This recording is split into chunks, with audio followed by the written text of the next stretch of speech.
En Côte d'Ivoire, nous avons mis en place donc, un plan d'action national sur le contrôle donc, des armes, précisément en matière de contrôle des armes légères et de petit calibre, qui constitue en réalité le plus gros problème des pays africains.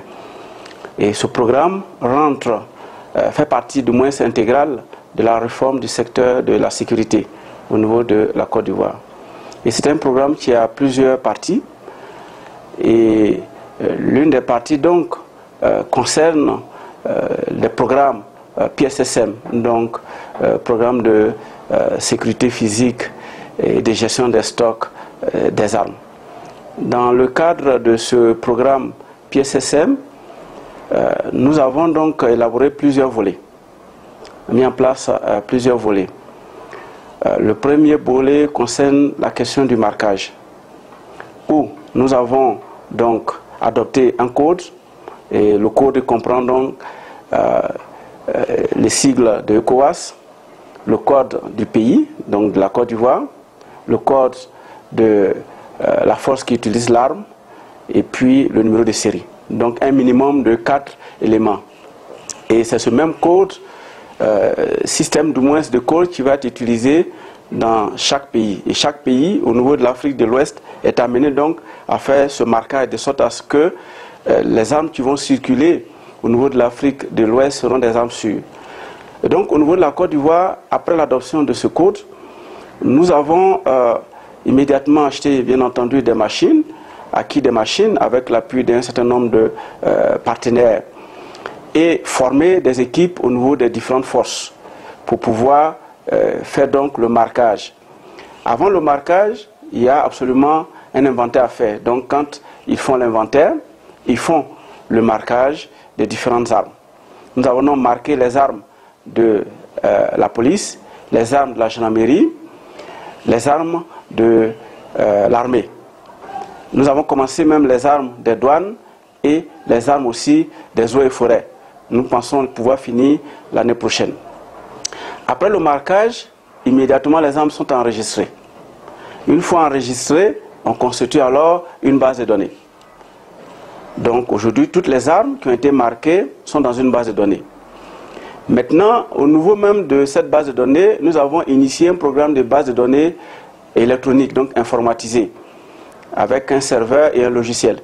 Au niveau de la police, nous avons installé cette base de données, de sorte à ce qu'au niveau de la direction générale de la police est reliée à un certain nombre de services de police à l'intérieur du pays, comme au niveau d'Abidjan, de sorte à ce que, au niveau de la direction générale, le responsable des magasins contrôle les mouvements des armes, puisque à chaque mouvement d'armes, c'est enregistré donc dans le logiciel. Nous avons fait également la même pour la gendarmerie et nous avons commencé du moins pour l'armée que nous pensons achever au premier semestre de 2016. Si nous arrivons à bien faire fonctionner toute cette base de données, alors il sera difficile qu'il y ait des fuites, des pertes et des détournements d'armes. Parce que les armes seront donc mieux contrôlées et étant donné que votre arme est marquée, vous êtes plus responsabilisé sur la gestion de cette arme. Donc, si vous êtes plus responsabilisé, évidemment, vous faites plus attention à la gestion de votre arme. Et comme ça a permis, une des actions majeures pour le contrôle des armes dans le cadre de ce PSSM, c'est la sécurisation physique des armureries. Nous avons élaboré un guide, des standards pour réhabiliter les armureries. Donc, avec ces standards, les armureries ont commencé à être réhabilitées. Nous avons réhabilité aujourd'hui plus de 40% des armureries au niveau de la Côte d'Ivoire selon les normes standards et les normes internationales. Ensuite, nous avons élaboré pour la gestion de ces armes un guide, un manuel de gestion des stocks d'armes et conçu des registres sécurisés avec des codes barres, de sorte à ce que les armes sont enregistrées d'abord physiquement, ensuite électroniquement, bien entendu. Et donc, ça permet, tout ce dispositif, d'ici un an, fera que, véritablement, on aura un meilleur contrôle donc, des armes légales. Maintenant, s'agissant aussi des armes détenues par les civils, c'est la même chose. Il faut aussi à ce niveau un contrôle. Donc, par rapport à ces armes détenues par les civils, d'abord, il y a le renforcement même de la loi qui doit être fait en prenant en compte les prescriptions du traité sur le commerce des armes, les prescriptions de la convention de la CEDEAO sur les armes légères de petit calibre, de sorte à ce que cette loi soit renforcée et forte. Une fois la loi est renforcée, il y aura une révision du permis de port d'armes. Donc tous ceux qui détiennent des armes au niveau des civils viendront pour réviser leur permis. Dès qu'ils viendront, immédiatement, leurs armes seront donc marquées et enregistrées. Leurs permis seront donc enregistrés ainsi qu'eux-mêmes. Ils seront donc enregistrés par empreinte digitale. De sorte à ce qu'au niveau aussi des civils, on puisse avoir une base de données, donc des civils. Ça, c'est prévu pour l'année prochaine. Maintenant, il y a des armes qui ne sont pas sous contrôle, donc qui circulent de façon illégale et illicite. Et ça aussi, il faut pouvoir initier des actions. Donc, à ce niveau, nous avons commencé par mettre en place ce qu'on appelle la gouvernance locale de la sécurité. Donc, installer des comités locaux de paix et sécurité au niveau des différentes localités, de sorte à ce que ces comités locaux gèrent donc la question sécuritaire au niveau de leur communauté. Un exemple, si dans une localité, le chef du village, les communautés qui sont là savent quels sont ceux qui détiennent une arme, nous pensons que ça peut mieux responsabiliser les uns les autres. Et ceux qui détiennent ces armes, s'ils n'ont pas de permis de port d'armes, ils peuvent les sensibiliser, aller donc avoir leur permis de port d'armes. De sorte à ce qu'il y ait moins d'armes illicites qui arrivent dans les communautés. Au niveau des frontières, terminerai par l'Observatoire sur la violence armée que nous avons mis en place et qui est une mesure préventive. Donc, au niveau de chaque communauté, il y a des personnes qui sont désignées, qui, donc, avec le portable mobile, on leur a donné un certain nombre de codifications, ils sont formés sur ça.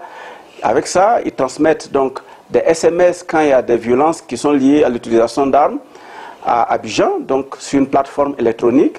Ça nous permet de faire un mapping et avec ce mapping, ça oriente aussi des interventions de sensibilisation des communautés afin de réduire donc la circulation des armes, si possible même faire des collectes, tout cela aussi pour mieux contrôler les armes. Oui, absolument. Si nous voulons que les armes donc se taisent, donc silence gomme, il faut ramasser, collecter, récupérer donc toutes les armes qui sont en circulation illicite, qui sont donc au niveau des différentes communautés. Et pour le faire, évidemment, il faut associer les communautés. Et nous pensons que les actions qui peuvent être initiées sont donc ce qu'on appelle l'initiation de la gouvernance locale de sécurité, de sorte à ce que les communautés s'approprient leur propre sécurité.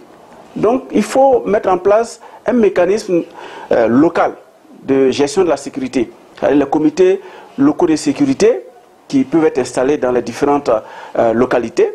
Ces comités, on les forme sur la sensibilisation, et on les forme sur la collecte des informations, sur la collecte des armes.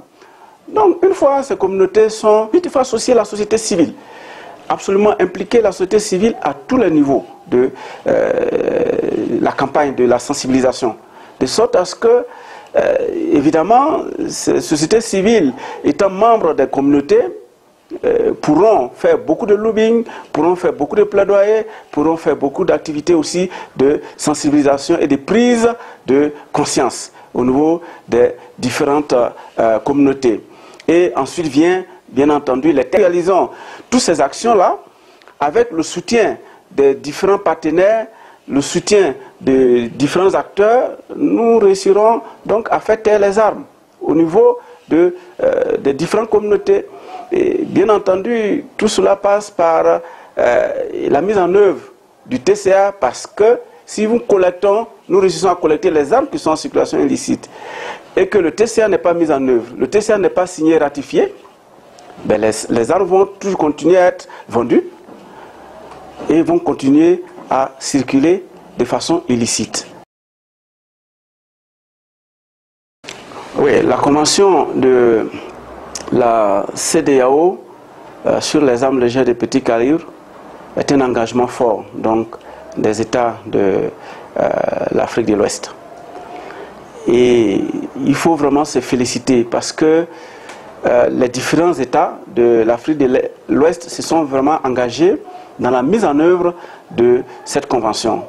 Parce que cette convention a quelque chose de particulier, c'est qu'elle aborde tous les chapitres, toutes les activités qui doivent être organisées en vue d'assurer un meilleur contrôle des armes. Donc depuis la mise en œuvre de cette convention en 2009, depuis donc sa rentrée en vigueur en 2009, évidemment les États ont commencé à initier un certain nombre d'actions, dont la Côte d'Ivoire. Nous avons donc commencé, par exemple, à faire le marquage parce que la convention de la CEDEAO l'a demandé. La question des bases de données que nous avons commencé à mettre en place, mais c'est parce que la convention de la CEDEAO l'a demandé. La question du contrôle de la production artisanale, mais évidemment, c'est parce que la CEDEAO l'a demandé. Donc, nous avons commencé aussi à faire des études sur cette question. Et les autres États aussi, parce que à l'issue de la rentrée en vigueur de la convention de la CEDEAO, qu'est-ce qui s'est passé? Chaque État a donc initié une étude pour faire l'état des lieux. C'est ce que nous avons fait. Nous avons fait une étude pour faire l'état des lieux. En 2010, nous avons fait une étude avec Small Arms Survey et puis l'université d'Abidjan. À l'issue de cette étude, nous avons identifié les différents défis. Suite à ces défis, nous avons élaboré donc un plan d'action. Et c'est ce plan d'action qui est en train d'être mis en œuvre actuellement. Et nous pensons que d'ici 2 ans, 3 ans, nous arriverons donc à évaluer la mise en œuvre de cette convention, qui, nous pensons, si chaque pays de la CEDEAO, effectivement, est constant dans la mise en œuvre de cette convention, mais nous arriverons vraiment à faire taire les armes au niveau de l'espace de la CEDEAO. Parce que, comprenez bien que les 15 États de la CEDEAO, chaque État a réussi à marquer son arme, comme nous avons commencé actuellement. Et que chaque État a réussi à mettre en place sa base de données, comme la Côte d'Ivoire et d'autres pays aussi ont déjà commencé. Si les 15 États réussissent, par exemple, à renforcer leur législation sur la question du commerce des armes, sur la question de l'import, de l'export, du transit, du transbordement, et qu'elle est renforcée, on a des bases de données, par exemple, des courtages, on a des bases de données des civils, on a une base de données des armes. Les armes déjà qui sont en circulation illégale sont collectées avec une approche communautaire, donc la sécurité communautaire est renforcée. Si nous avons toutes ces actions qui sont recommandées par la Convention de la CEDEAO, nous les mettons, mais évidemment d'ici 3, 4 ans, 5 ans, il n'y aura plus d'armes en circulation au niveau des espaces de la CEDEAO. Donc, c'est une façon s'inscrivent dans le cadre de cette convention. Parce qu'il faut évidemment une base d'action. Et Dieu merci, cette convention est en harmonie avec le programme d'action des Nations Unies en vue de combattre et d'éliminer le commerce des armes, le POA. Cette convention est même en synergie aussi avec le TCA, parce que la plupart des éléments qui sont contenus dans la convention, évidemment, se complètent avec le traité sur le commerce des armes. Donc, la convention de la CEDEAO, vraiment, nous disons que les gouvernants de l'espace CEDEAO ont vu juste en adoptant, prenant cet engagement.